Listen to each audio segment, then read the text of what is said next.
The story begins in a dungeon, where a man kneels in pain. A healer asked if he was okay and encouraged him to hold on a little longer, but the man collapsed, prompting another healer to help. A warrior reported another who had collapsed and inquired about the total number of people who had fallen. Alarmed by their dwindling mana, the warrior's friend asked if they would all die at this rate. The man reassured them, saying that they still had hope, because the Empire and hero Burn were with them. Burn, who heard their voices, said that they must be fine and encouraged them to try harder. Everyone agreed, but Burn felt the group's spirit wavering. When they first set out, their conquering group had 74 members. Now only 43 remained. Burn clenched his teeth in anger, reflecting that they didn't lose 31 people just because 43 survived. Despite giving their all, they could not protect their 31 fallen allies. Burn pondered the harsh reality, accepting that such a loss was to be expected in one of the 7 evil dungeons, the core of the Ancient. Suddenly, someone called out to Burn, pointing ahead. He saw a large door and realized that they had finally arrived. The door marked the end of the dungeon, the core of the Ancient, and the finish line of their perilous adventure, achieved at great sacrifice. Behind the door lies an unimaginable treasure, potentially the greatest work of mankind, 36 virtuous masterpieces. However, this place is also where the dungeon master lives. Suddenly, the ground shook uncontrollably, startling Burn. He quickly shouted orders, commanding everyone to get into formation. He directed the swordsmen and shield bearers forward, and told the witches to create light to prioritize their vision. The cave gradually calmed down, and one of the witches realized the rumbling sound had stopped, deciding to shine more light. Burn told everyone to stay alert. As the witches turned on the lights, they saw something lying on the ground. The light woke it up, and it slowly stood up, causing Burn to sweat in fear and freeze in shock. The creature opened its mouth, revealing sharp teeth. Burn immediately ordered everyone to flee, realizing that the threat was immense. Later, a skeleton summarized the situation. Humans had entered in droves while he was asleep. Despite his exhaustion, he fought valiantly. The protagonist, whose name is Swallow, proudly acknowledges this, mentioning that he faces 2 enemies, humans and his own exhaustion. Swallow called the skeleton Patrick and asked him to calm down. However, Patrick was incredulous, questioning how he could remain calm in such a situation. He yelled, demanding to know how someone who was supposed to be the boss of the monsters could fall asleep until the humans were right in front of him. Patrick questioned the logic of yawning carelessly in front of their enemies, emphasizing that this was a matter of mindset, his mindset. He asked Renee for her opinion, and Renee admitted that she didn't know. However, she was once again fascinated by the protagonist, Lord Swallow, who overwhelmed the humans just by yawning. This response upset Patrick. Feeling defeated, he sat down and thought that he should give up. Patrick then exclaimed that the dungeon was doomed. Swallow tried to reassure him, joking that worrying too much would be bad for his bones. This dungeon, known as the core of the Ancient, is one of the 7 evil dungeons that are considered impossible for humans to storm. Most dungeons fall into the hands of human raiders because the relationship between humans attacking and monsters defending is fundamentally unequal. Humans can choose when to attack, while monsters must always be ready to defend. This constant warfare would only weaken the dungeon over time. In a time when countless dungeons were invaded and created, there were a few exceptions, dungeons that could not be conquered by humans. That seemed obvious in hindsight. These exceptions, the 7 evil dungeons, were considered impossible for humanity to conquer. Among all of them, the core of the Ancient stood out as the most evil. Many monsters guarded this dungeon, including its unique guards who protected 3 different paths. The left red lane is guarded by Blad, a homunculus. The middle blue path, guarded by the skeleton of Death Mag Patrick, and the right path, which is filled with dirt and lacks accurate information, are defended by an unknown number of tentacles and a creature that rules over an impenetrable fortress, an ancient monster called Swallow, as recorded in the first page of the Imperial mythos. Renee told Swallow that after she was ordered to spread the books among humans, the number of intruders must have increased. She explained to him that guarding the dungeons required certain knowledge. If they shrouded themselves in too much mystery, humans wouldn't even consider entering. By providing enough information, humans began to think that they understood dungeons. They rushed in like moths to a flame, not realizing that more than half of the information was wrong. However, he never expected them to come in such numbers. Observing the pile of dead adventurers, he asked if 74 of them entered together. Renee confirmed this, and added that most of their equipment was unusable by 116 black tentacles. The few items that could still be used were quite valuable, but she commented that she could handle them without damaging the items. She stared at him in silence for a moment and then agreed. Slowly she dissolved like a shadow and gathered in a circle. A human eye peered out, and a human hand grabbed Renee. She assured Renee that she knew she could handle it, making Renee laugh shyly. Patrick glared at them, asking if they were having a meeting or just playing around, and why they looked so excited. While trying to laugh, Patrick sarcastically comments that the atmosphere is so sweet that it could give him a cavity, and not just his teeth. He feels like his whole skull could rot. Patrick then points out that if he was going to do polymorphism, he should have done it right, noting that he has 6 fingers as he pats Renee. Looking at her hand, she realized that Patrick was right. Patrick continued, saying that this was an improvement from before when he had over 40 teeth, which gave her goosebumps when he smiled. Renee told Patrick that the sound of his teeth chattering was too loud, looking at him angrily. Patrick thought that he could not tolerate this anymore and considered quitting as a guardian. Moments later, Renee moved on to the main point, stating that humans are finally starting to go the right way. The problem, she explained, was that the 116 black tentacles defending that path were critically injured. Yawning, she assured him not to worry, as tentacle regeneration was very efficient. She suggested that they could monitor the situation and find another guard if necessary. Patrick, feeling frustrated, asked if he could look for 2 guards as he also wanted to quit. She replied, reminding Patrick that he was her slave for life. Then she noted that humans would now probably just take the right path. Patrick adds that the humans will probably form another group of conquerors as they speak. Renee told them that humans often use communication spells to send messages to each other, so the information about the true path had been exposed and could spread widely. She slammed her hand on the table and declared that they needed a proper counter-strategy, announcing a change to their task. He asked Renee if she had kept the red path and then told her that he wanted Renee to keep the infected path on the right. He explained that the conquered parties would swarm there, thinking it was an opening, and he wanted Renee to protect it. Eagerly, Renee agreed, confident that she could defend against any number of humans. She then instructed Patrick to take over the red line that Renee had been defending. Patrick, confused, asked why. She explains that when the humans realize that Renee is on the infected path, they will switch to the red path, so Patrick will be there to defend it. This way, they can effectively protect against attacks on both paths. Patrick interrupted, asking what their plan was if the humans took the middle blue lane. She was stunned by the question, and they shared a moment of silence to reflect. She asserted that they would have no choice but to face the humans head-on. Patrick questions the viability of the plan, but Renee enthusiastically states that the plan is perfect, causing Patrick to react with disbelief and nausea. Renee continued, stating that the most pressing issues have been resolved, leaving only the issue of the sword to be dealt with. She asked about the sword she mentioned, while Patrick explained that it was a weapon used by the leader of the conquering party. Patrick expressed disbelief that a human would use such a sword and given the strength of the humans they were facing. She asked again about the sword, and Patrick confirmed that he had also heard about the sword before. Patrick looked at the sword and picked it up, and realized that it was one of the 36 virtuous masterpieces, weapons famous among humans.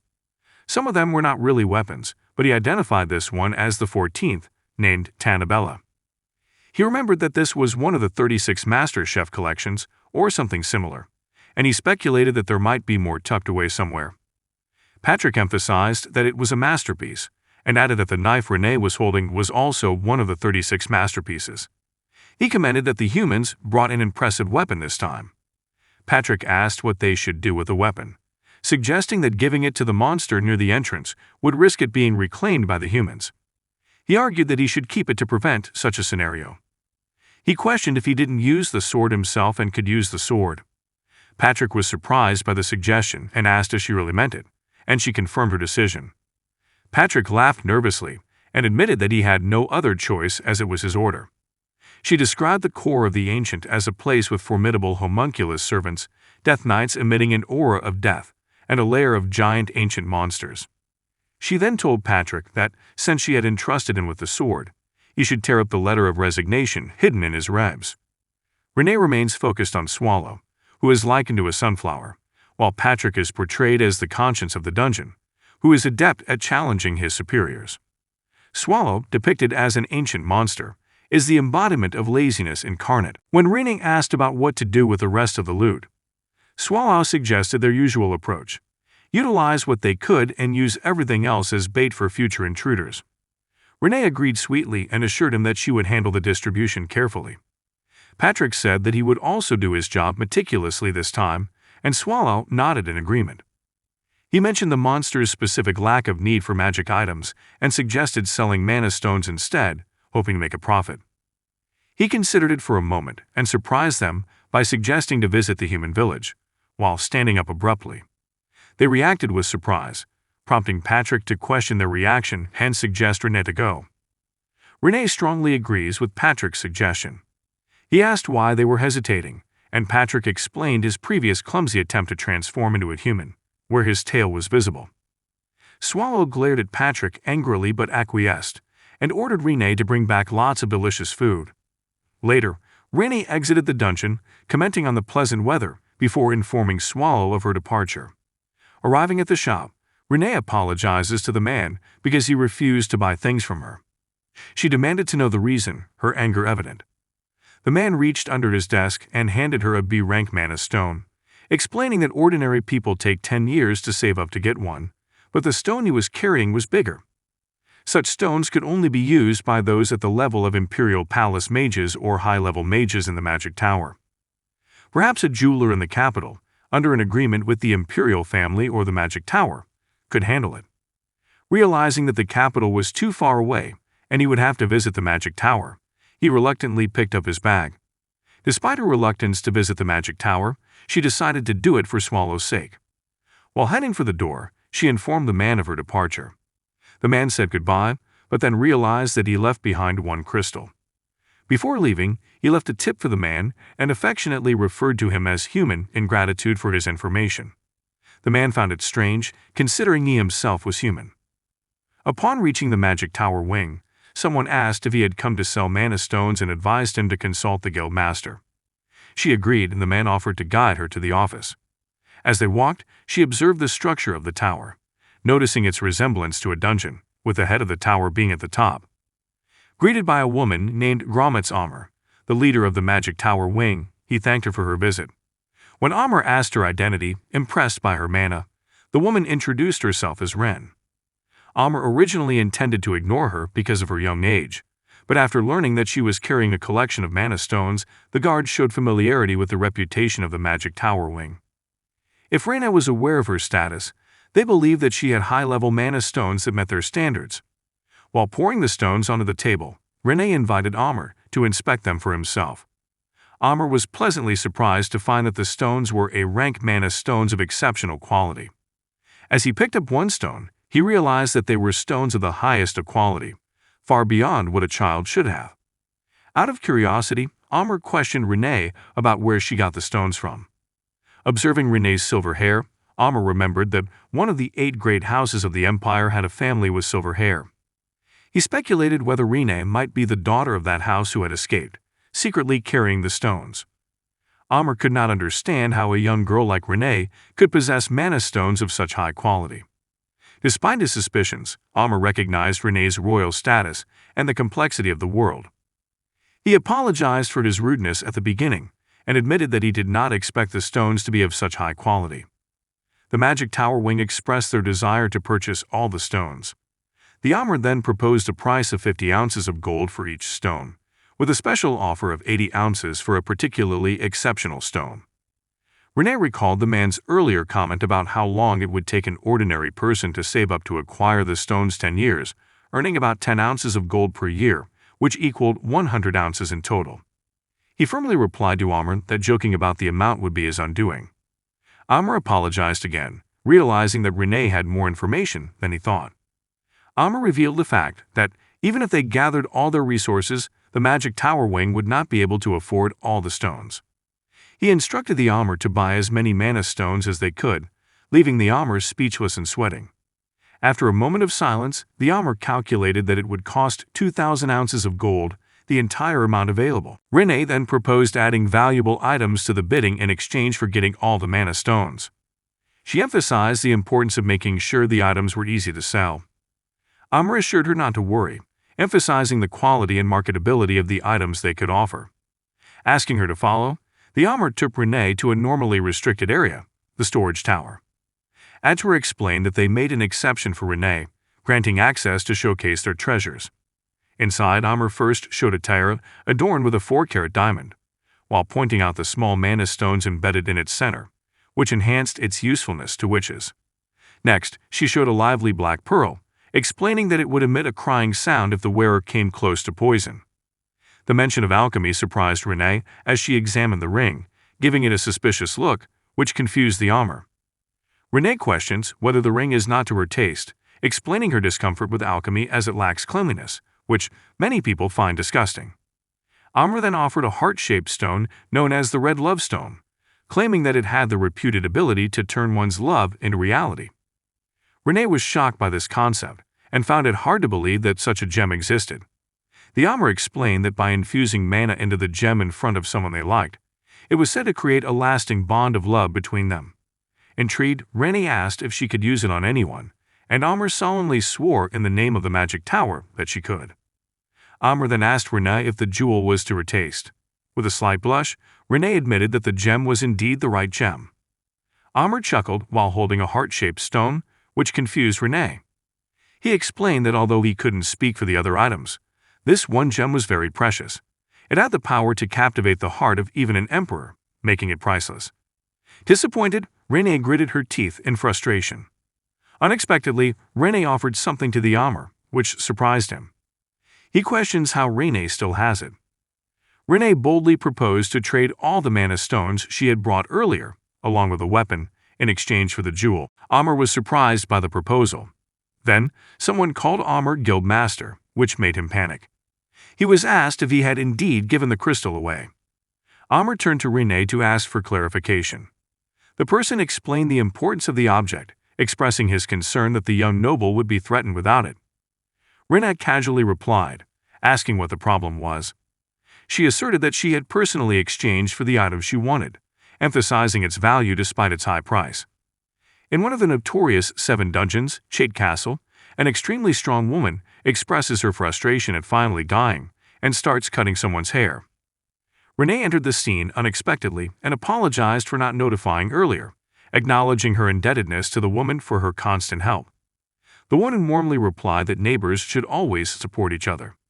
The Ursabet Bathory boss of the malevolent dungeon castle Chait chimed in, expressing affection for Renee and praising her beauty.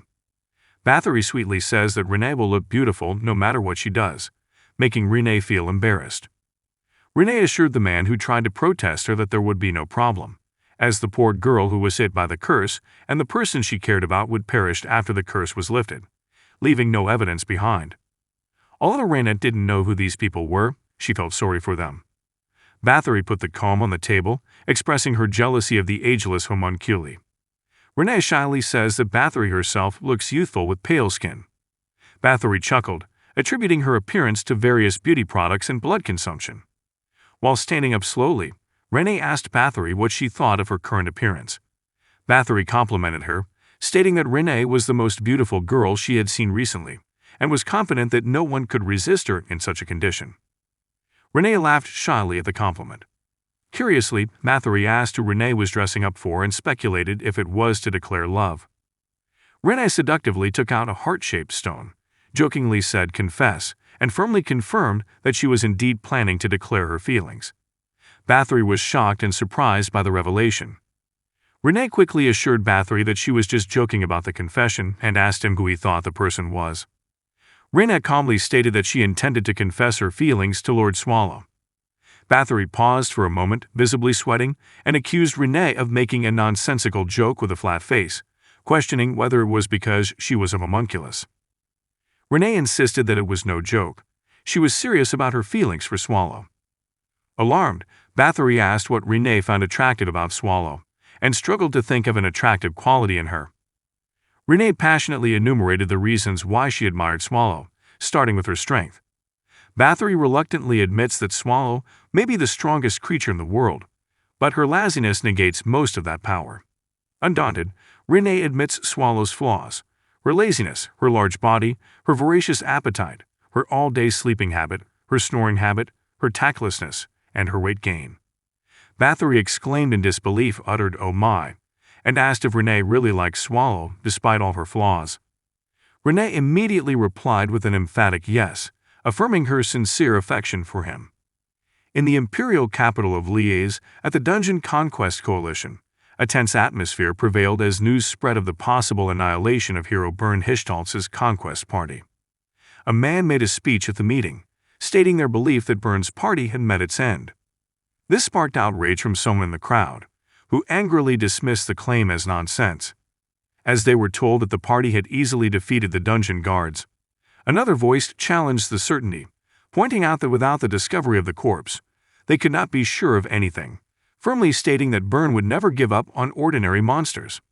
However, an older man interjected with a grim perspective, chiming in that the core of the ancient dungeons were not vast, and such encounters often ended quickly, either with victory or death within a single day.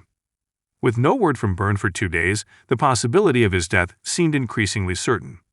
The discussion turned to Burn's legendary weapon, one of the 36 honored masterpieces. The old man directed questions to the speaker, unearthing information about the fate of Burn's sword, highlighting its significance and implications should it fall into enemy hands.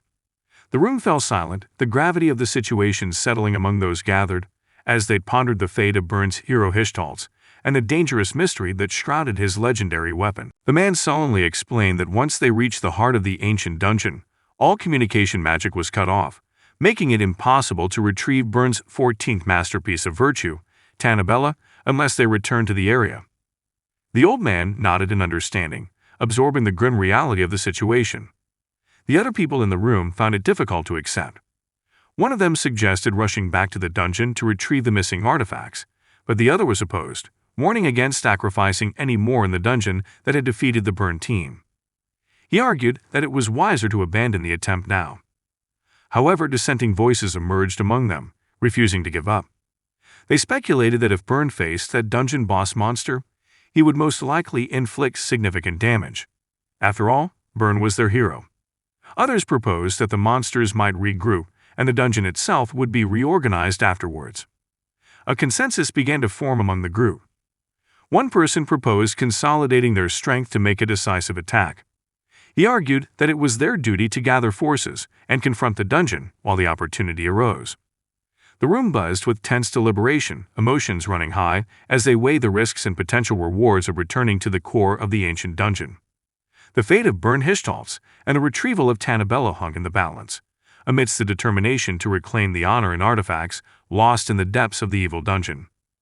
The old man weighed the dire consequences of a failed attempt, not only losing heroes and masterpieces but also facing the wrath of the imperial family if they remained passive.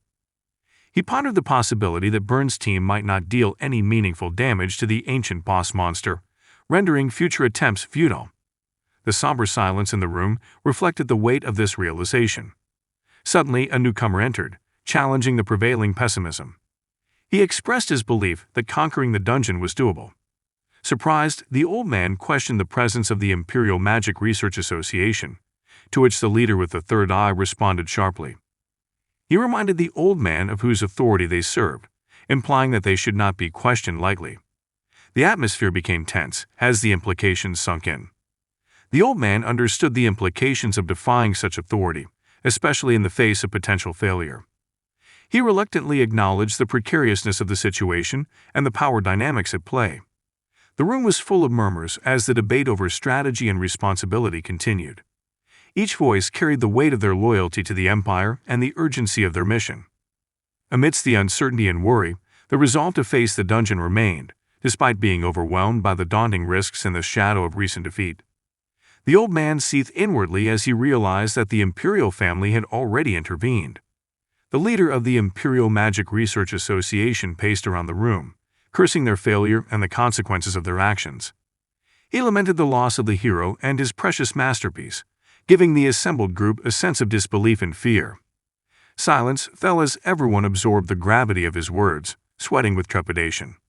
In an ominous tone, the leader pointed at someone and questioned, who would be responsible for coordinating the Empire's conquest team if he was going to eliminate them all. He revealed that the Emperor had proposed a way for them to survive, by launching another attack on the ancient dungeon core. The old man challenged the feasibility of this plan, pointing out Burn's failure and questioning how they could succeed where they could not. In response, the leader grinned sarcastically and introduced the concept of Nifrim, hinting at the importance of this concept and how it would be used in their next endeavor. Murmurs spread throughout the room as everyone speculated on what Nifrim could do and what role it would play in their desperate efforts. The old man shot back, recalling the troubled history of the hybrid Nifrim. The leader retorted firmly, asserting that Nifrim was not a failure, but rather a great success. He slammed his hand on the table, challenging their doubts and demanding why Bern Hichtolz and his team failed at the core of the Ancient. Was it their weakness or carelessness? Sharply, he dismissed the notion, claiming that there was an essential element the Nifrim possessed that Bern lacked, and ensured their next attempt would be successful. Meanwhile, deep within the core of the ancient dungeon, Swallow suddenly opened her mouth wide and sneezed loudly. Feeling an ominous premonition, she felt as if a great storm was approaching. Sneezing once more, Swallow returned to her original form, her body cracking the ground beneath her. Confused, she wondered if she had caught a cold. He fell to the ground, muttering that he didn't enjoy it, but humans could come at any time, and Patrick would scold him if he delayed the patrol any longer. Even though Patrick was just a skeleton, the thought of him sent chills down her spine. Laughing nervously, she composed herself, determined not to let it bother her again. Given that the humans had used the sewer path this time, he decided to head in that direction. A short while later, in the heart of the ancient dungeon, he met the 16-tentacle guardian, who was badly injured but slowly healing. He regretted this situation, yet he knew there was nothing he could do to help at the moment, so he continued his patrol. Arriving at the fifth chamber, the Anthropo administrator, he remembered that Anthropo could regenerate as long as its core body remained intact and had sufficient nutrients. He examined Anthropo's core and was relieved to see that it was still alive, knowing that it could regenerate without his intervention. Stepping away, he descended to the ground safely, contemplating the challenges in rooms 1 to 4 where so many people had met their end. She anticipated discussing this with Patrick, though she feared she would be scolded. Yawning, she decided to postpone further thoughts until later and chose to rest for a while. Despite only exploring the sewer lines in room 5, he felt confident in his results so far, trusting that Patrick would understand. After his patrol was over, he relaxed for a while. Suddenly, a projectile flew past his head and landed in front of him. Reacting quickly, he released his powers silently, labeling them as dirty humans. Yawning once more, she warned them that once they entered, they would not come out alive. But then, in a gentle tone, Renee called out to her, making her release her tense power. Renee quickly apologizes, explaining that she thought he was a sneaky human. She assured him that it was okay and admitted that she was just a little surprised. Stuttering and nervous, she asked if Renee was dressed up, and Renee happily agreed and eagerly asked about her appearance. She stammered that the woman looked dressed for a special occasion, noted that she had shed her usual servant's uniform, and wondered if the woman intended to submit her resignation to Patrick. Shyly smoothing her hair, Renee confirmed that indeed she was dressed up for a special reason. Her confusion grew, and she was sweating even more when Renee asked if Patrick could make time for her. Hesitantly, he thought that he would agree to anything but Renee's resignation. Later, they arrived somewhere inside the dungeon, where Renee welcomed him warmly. She led him to her secret place and motioned for him to sit down while she prepared tea, her mind still preoccupied with the hope that he would not resign. As she poured the tea, she mentioned how this place used to be her exclusive sanctuary, but was now a secret they shared together, and he nodded in agreement. Shyly glancing at him, she observes his nervousness as he sips the tea, silently begging him not to resign. Then he surprised her by mentioning that it had been 80 years since he received it, leaving her feeling confused. He asked if she remembered, and she assured him that she did. 80 years ago marked the peak of the spirit of dungeon conquest, with countless dungeons falling and humans swarming into the ancient core. It was during this time that Renee got her famous alias and started to become famous. Acknowledging everything she had experienced, she asked about her healed right eye, secretly relieved that resignation was not on her mind. He expressed his joy that she remembered his eye, which made her very happy. He assured her proudly that he always remembered everything about her. Confused, she asks why he was happy to protect her all this time, thinking that it sounds like something that might have been said before parting ways. Seriously, she addressed him as Mr. Swallow, making him shake his head vigorously, and begged him not to resign. Then, full of confusion, he confessed his feelings for her. He repeated that he liked her, explaining that he had been waiting for this moment for the past 80 years. He comes closer, tries to calm her down, and thanks her for sharing her feelings. However, he reminds her of their danger-filled lives, where they constantly face the threat of injury or death. He emphasized that none of them wanted their partner to live in solitude for the rest of their lives. She admitted that she knew how it would turn out, understanding that she was burdening the man, but shouldering her feelings alone was becoming too much. The fear that he would reject her confession and turn away was overwhelming. Slowly, she opened the heart-shaped stone, expressing her desire to be loved by him, no matter what. In a sudden move that surprised her, he kicked the table, emphasizing his determination to do whatever it took. Startled, she urged him to calm down. Despite her attempts to intervene, he handed the heart-shaped stone to her, insisting that it would fulfill her wish. Surprised to see the stone, he warned her that filling it with mana was dangerous. Before he could finish, the stone activated, causing him to revert to his original form. Shocked, he asked if she was trying to kill him. Anxiously, he let go of the stone, which fell and shattered into pieces on the ground. He watched in tears as something dark began to emerge from the heart-shaped stone fragments. Later, Patrick approaches her, expressing dissatisfaction over her recent actions, mentioning that she not only expelled the humans but also expelled Renee. He questions where her conscience is in all this, asking if she is listening. Patrick angrily comments on her straightforward approach, mentioning how she doesn't spare anyone, not even Renee, from her rude actions. In response, he casually remarked that Patrick's jaw seemed to be working fine, playing on Patrick's shocked reaction. Looking for clues, he asked Patrick how to handle the situation. Patrick, in turn, countered by questioning why he was asking him for advice when he himself had caused the problem. Glancing at the remains of the heart-shaped stone, Patrick began to break it into smaller pieces once again, saying that the blame was not entirely on him. She lifted her head and admitted to Patrick that she knew everything that had happened was her fault, but she nervously confessed to not remembering the specifics. Patrick challenged her, asking if she needed help remembering. Before she could answer, Patrick ran towards her, his anger causing him to turn and lose control, thus endangering Renee. Patrick rushed in, grabbing her head and urging her to calm down, but she reacted angrily, causing Patrick to curse in fear. Seeing Renee in danger and about to get hurt, Patrick yelled at her to calm down and leave the situation to him, urging her to leave. Realizing that he could not reach Renee in her current state, Patrick made a quick decision, picking up his sword and concluding that Renee would only get in his way if he did not act decisively. With a swift movement, he swung his sword, striking Renee and forcefully pushing her out of harm's way, causing her to cough in pain as she was thrown to the side. Patrick apologized sincerely to Renee, explaining that he saw no other solution to protect her. Relieved that they had now been safely separated, Patrick pondered his next move as Swallow continued to rage, wondering if Swallow intended to harm him as well. Frustrated, Patrick rubbed his forehead anxiously, observing Swallow's erratic behavior. Turning his head towards Swallow, Patrick asked once again if she really didn't remember the incident that had just happened. Swallow awkwardly apologized, prompting a smile from Patrick, who praised Swallow for admitting her actions so quickly. Despite understanding the circumstances that caused Swallow to explode, Patrick continued to press on, asking Swallow what he wanted to achieve by stating the obvious need to find Renee. Swallow sighed, sensing Patrick's reluctance to support his decision. Patrick clarified his concerns, emphasizing Renee's important role within their dungeon.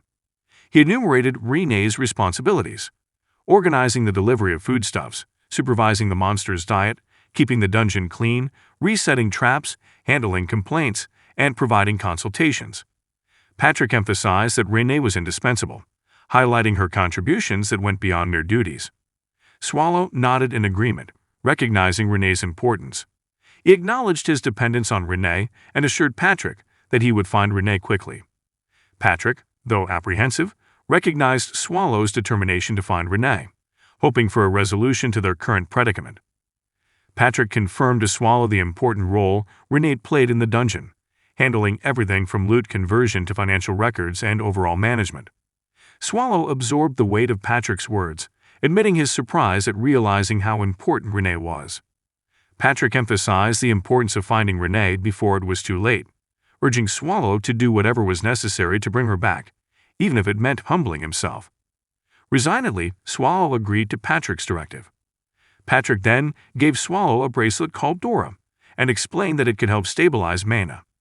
Although unsure whether the bracelet would work due to Swallow's unique mana characteristics, Patrick emphasized its value and forced Swallow to wear it for the next mission. Swallow, who was still confused by the unexpected gesture, accepted the demurrer with caution. Patrick assured her that although the bracelet was expensive and its effectiveness was uncertain, it was a necessary precaution given the situation. Swallow nodded gratefully, realizing Patrick's concern and the urgency of the situation. With a solemn nod, Swallow prepared to begin the search for Renee, realizing the magnitude of Renee's absence and the impact it would have on the dungeon's operations. Patrick watched her go, silently hoping that the matter would be resolved soon and Renee could return safely to their midst.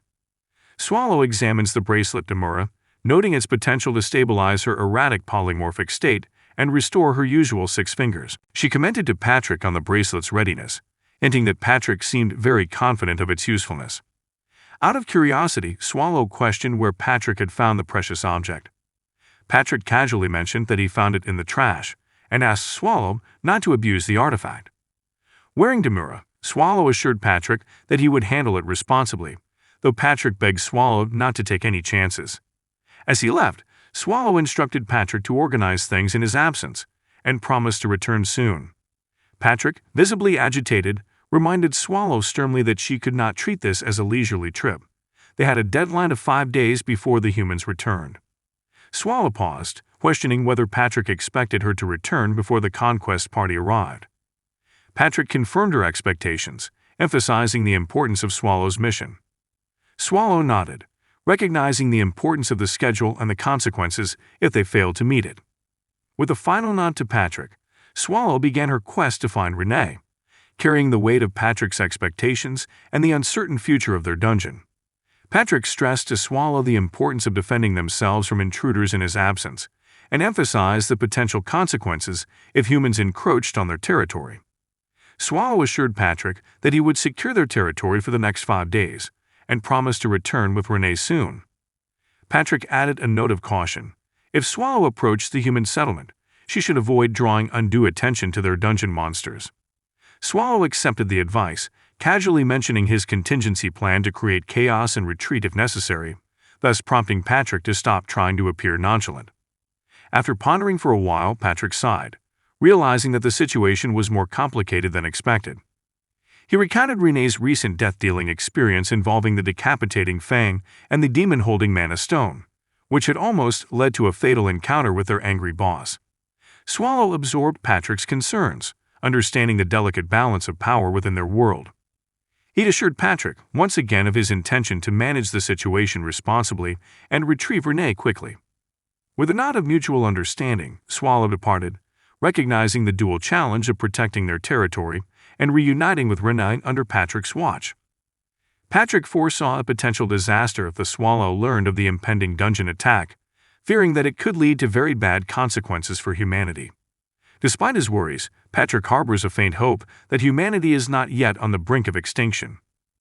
His worries increased when he came across a newspaper article stating the Dungeon Conquest Coalition's confidence to attack the ancient core in just 3 days. This revelation shattered Patrick's previous belief to Swallow about securing their dungeon for 5 days, leaving him in a state of disbelief and agitation as he cursed loudly, lying on the ground outside. Frustrated by the unexpected turn of events, Patrick cursed his luck, considering this was the second time he had accidentally teleported to a random location.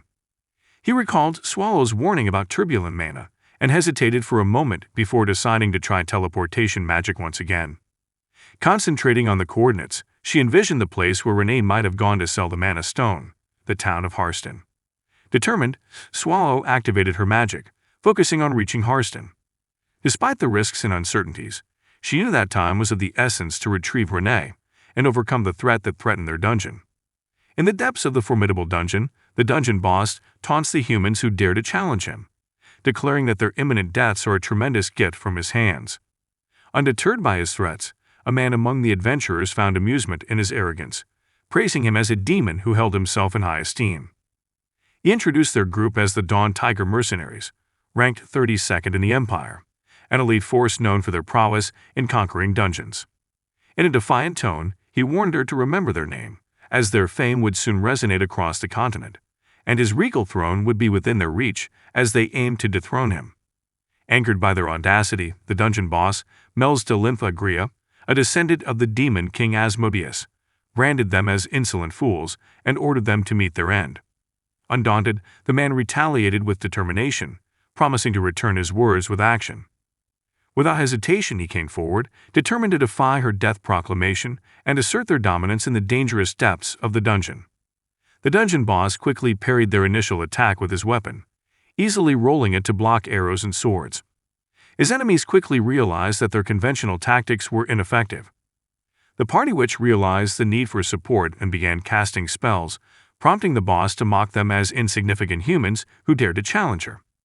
With an angry shout, she unleashed purple flames that engulfed the adventurers, causing immense pain as they struggled against the searing heat.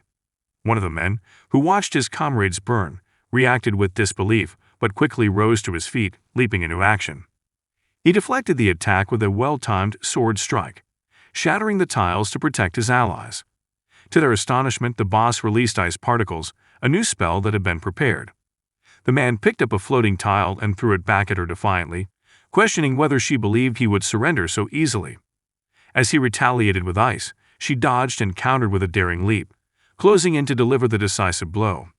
Undaunted, he taunted her, questioning her resolve in the face of death. Their fight grew fiercer, the clash of the elements echoing throughout the dungeon as both sides fought fiercely for supremacy. Agria, the dungeon boss, was surprised when the man suddenly deployed a barrier, protecting himself from her attacks.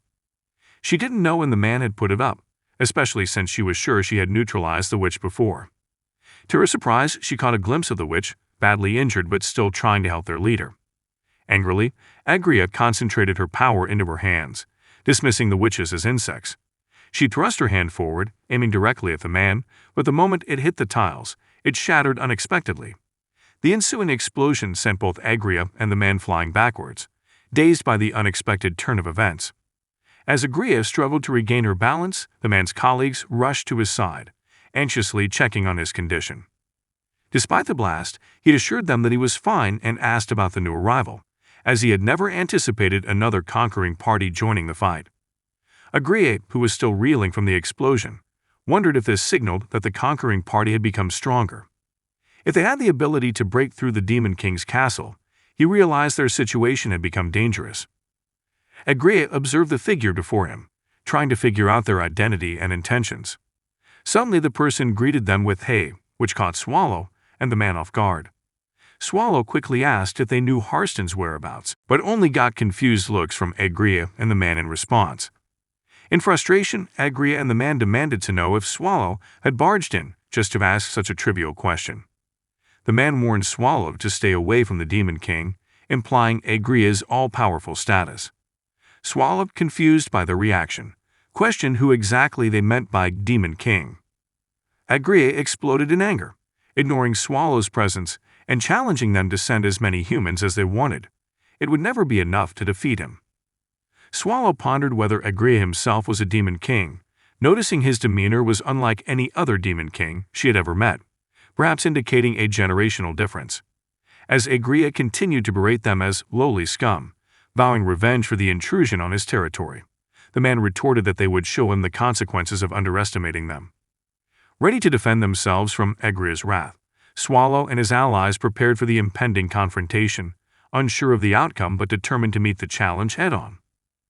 One of the members reported to their leader that the support troops had arrived, and the leader expressed relief, emphasizing that they had to defeat Agria together. He urged his team to stand their ground, but they attacked Agria despite the warnings, only to witness their magic go down the drain against him. Amidst the chaos, the man and Agria fought, exchanging blows. In the midst of the battle, she cried out if anyone could point her at Hiran, but her pleas were drowned out by the escalating battle. Agria taunted them to enjoy their imminent defeat, while the men vowed to make her final resting place where she stood. Growing increasingly frustrated, he looked up at the sky, realizing the difficulty of finding Renee in the midst of the ongoing battle. He scratched his head in exasperation, as he knew Patrick would scold him if he returned later than expected. The thought of facing Patrick's reprimand added to his stress. As the battle raged on, he considered his options, pondering how to navigate the chaotic situation and wondering if diplomacy with the Agria forces was still possible. Nonetheless, his main concern remains on finding Renee and solving the urgent problem waiting for her in the dungeon. Someone urged her to join the battle, but her allies speculated that Swallow might be paralyzed with fear, making them glare as she ordered them to be quiet. Slowly returning to her original form, she grabs people nearby and eats them whole. Returning to human form with a satisfying chew, Agria watched in amazement, sweating nervously. As she burped casually, Agria jumped up and demanded an explanation. She admitted that his show of strength was impressive and wondered if he could surpass her. Curious, she vigorously questioned his identity, the great aura he felt, and his name. Her look of disgust made him flinch, making him clear his throat awkwardly and apologize for his sudden attitude. Despite her initial hostility, Agria continues to investigate her origins and abilities, her curiosity piqued by the mysterious powers she exhibits.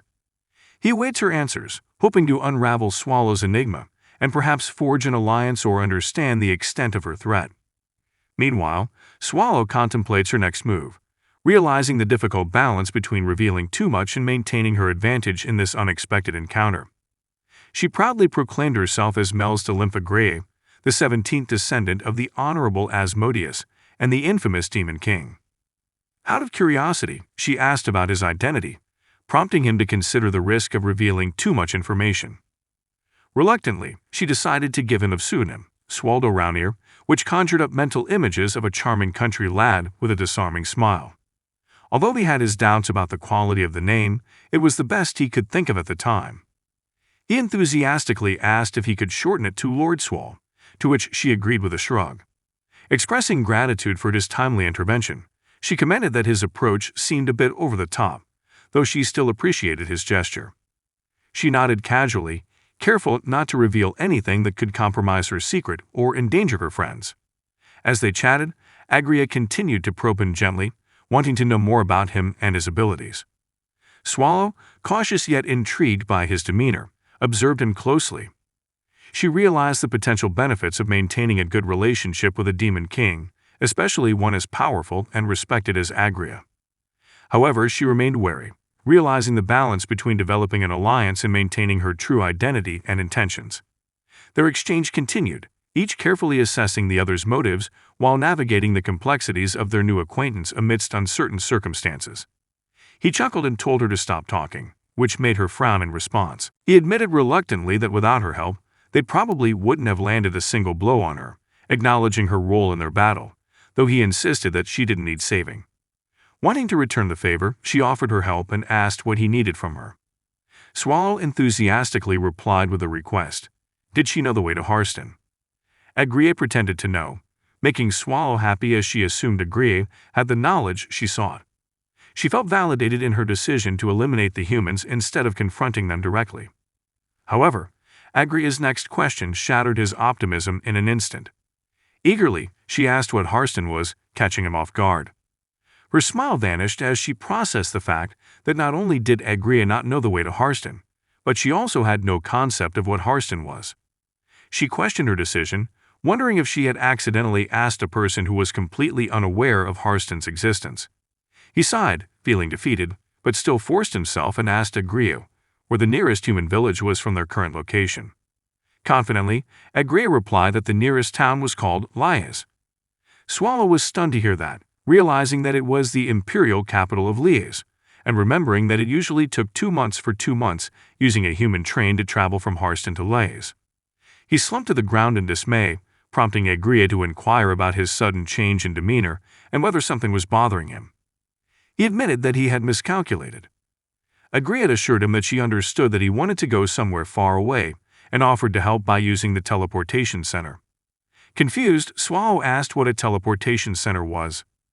Agria seemed surprised by her lack of knowledge and explained that it was a device created by humans using magic and alchemy, capable of forcibly teleporting a person into space. Out of curiosity, Swallow asked where the teleportation center could be found, and Agria informed her that it was in Liaz. Swallow nodded slowly, absorbing this information. She realized that Liaz was not only the nearest town, but also the gateway to the teleportation center that could potentially take her to Harston. Although initially disappointed, she felt a glimmer of hope that she could still find a way to reach her destination. Later, Swallow asked Agria if they were heading to Central Liaz, and Agria enthusiastically agreed, stating that it was the best place to gather information.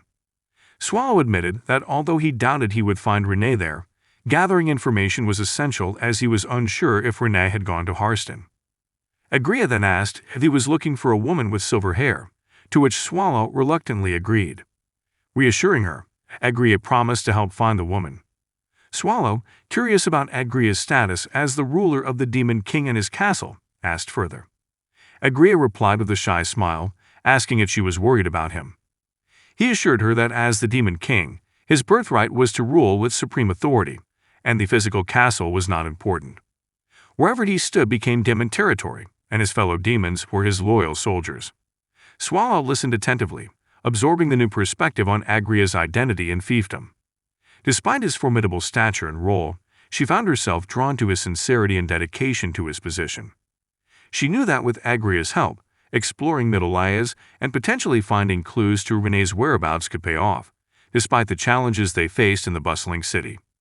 He asked Agria if her ability to gather demons at will was a power of the Demon King, curious about the extent of her authority. He proudly agreed, although he admitted that he had never tried to do so himself. Swallow found this hard to believe, but Agria firmly asserted that if her father could do it, so could she. Accepting her explanation, Swallow nodded in understanding. Agria then mentioned that her father had bequeathed the Demon King's castle to her, albeit in a partially destroyed state, thus limiting her abilities. Swallow expressed sympathy for the situation, but Agria brushed it off with tears, saying that the castle was not very impressive. She lamented the continuous chaos caused by humans, especially with the capital city located so close to her castle. Determined to forget the gloomy topic, Agria suggested that they focus on gathering information. Swallow agreed reluctantly, feeling the impending anxiety in her mind, wondering if it was just her imagination. As they prepared to head towards Central Liaz, Swallow could not shake the feeling that their journey ahead might not be as easy as she expected, given the complexity of human-demon relations and Agria's unique circumstances as a descendant of the Demon King. Later, Agria asked for 2 more beers, confirming Swallow's suspicion that her restlessness was not just in her head. While drinking, Swallow commented on their long journey ahead and questioned their purpose to the pub. Agria burped contentedly, explaining that pubs were information centers in human villages. He encouraged Swallow to observe and eavesdrop, noting that the conversations around them held valuable information waiting to be uncovered. Swallow eyed the pub skeptically, asking Agria what she meant by picking and choosing among the conversations. Before Agria could explain, she spotted a nearby quest board and asked about its purpose. Agria, who was surprised to see it there, explained that it was another source of the information network she had mentioned earlier. Swallow, who was somewhat confused, asked if Agria had already mentioned it, and Agria said yes. Following Agria's advice, Swallow started listening to the various conversations in the pub. She learned about local disputes, recent events, and even rumors circulating among the villagers. Amidst the noise and chatter, Swallow focused on gathering any information that could potentially lead her to Renee or provide clues about Renee's whereabouts in Middle Liaz. She stared at one of the papers, and Agria explained that it was a list of parties currently active in the dungeon, which aimed to prevent multiple parties from entering the same dungeon at the same time. Swallow recalled that only one human group was usually allowed into the dungeon at a time. Agria explained that multiple parties would cause complications in dividing the rewards between them, and larger groups of humans had a higher chance of succeeding, regardless of the risks involved. Swallow commented that it would be advantageous for humans to work together, which made Agria suspicious. She asked what they meant and questioned whether she was also a dungeon dweller. Confused, he noted his own status as the lord of the Demon King's castle and wondered aloud how Swallow, a dungeon creature, could freely roam outside. Swallow evasively replied that it was complicated and advised her to ignore it. Agriet pressed further, expressing her curiosity about Swallow's ability to move freely in human territory despite being a dungeon creature. Swallow ignored the question, implying that there were complexities in her situation that she did not want to explain. She begged Agriet to accept her explanation for what it was, without delving deeper into the specifics of her situation.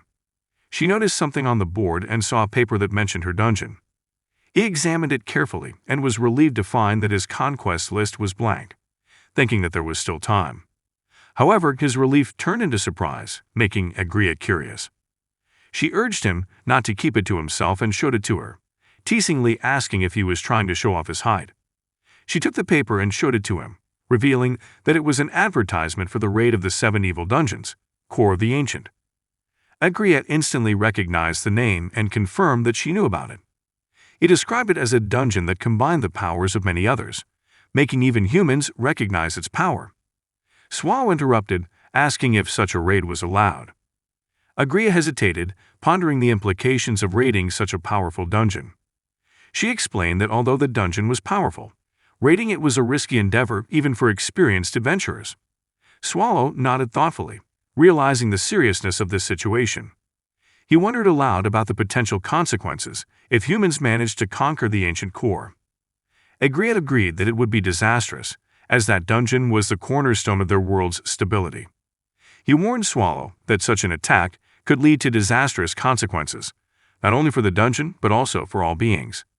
He sat down with obvious excitement, exclaiming that every demon aspired to achieve what the ancient core represented. He explained to Swallow that among the 7 evil dungeons, the core of the ancient was the strongest. Its ruler, known as the Lord of Creation, the God-keeper who punishes those who fear, was regarded as supreme among the core monsters, none other than Lord Swallow himself. Swallow could not help but ponder whether he was more akin to a landlord than a ruler, constantly dealing with troublesome residents. Agriet continued, expressing her admiration for the core of the ancient as her favorite dungeon. He excitedly shared his desire to become stronger, hoping that someday he could meet Swallow face to face. Swallow found herself sweating nervously at the thought of him meeting her right then and there. He asked enthusiastically if she did not feel amazing, describing her unrivaled dungeon strength and expressing his aspiration to reach her level. He also confided that although his father was very powerful, a true demon king worthy of ascending the throne, there were humans stronger than him, especially a relatively young hero named Burn, or something similar. He acknowledged that despite his bloodline, he had a lot to prove and improve upon to match his father's legacy and the feats of humans like Burn. She asked about Burn, questioning whether he was the hero who had defeated the Demon King. Swallow expressed her reluctance to get involved with Burn, dismissing him as the type of person she could handle with a yawn. Agriet confirmed that Burn was indeed the hero, but she quickly changed the subject, stating her aspiration to empower the demons to create their own dungeons rather than manage them as her father did.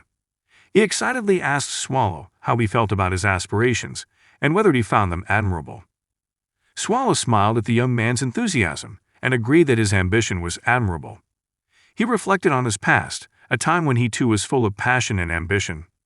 Back then, he led a formidable army and strived to gain all the world's knowledge with unwavering dedication.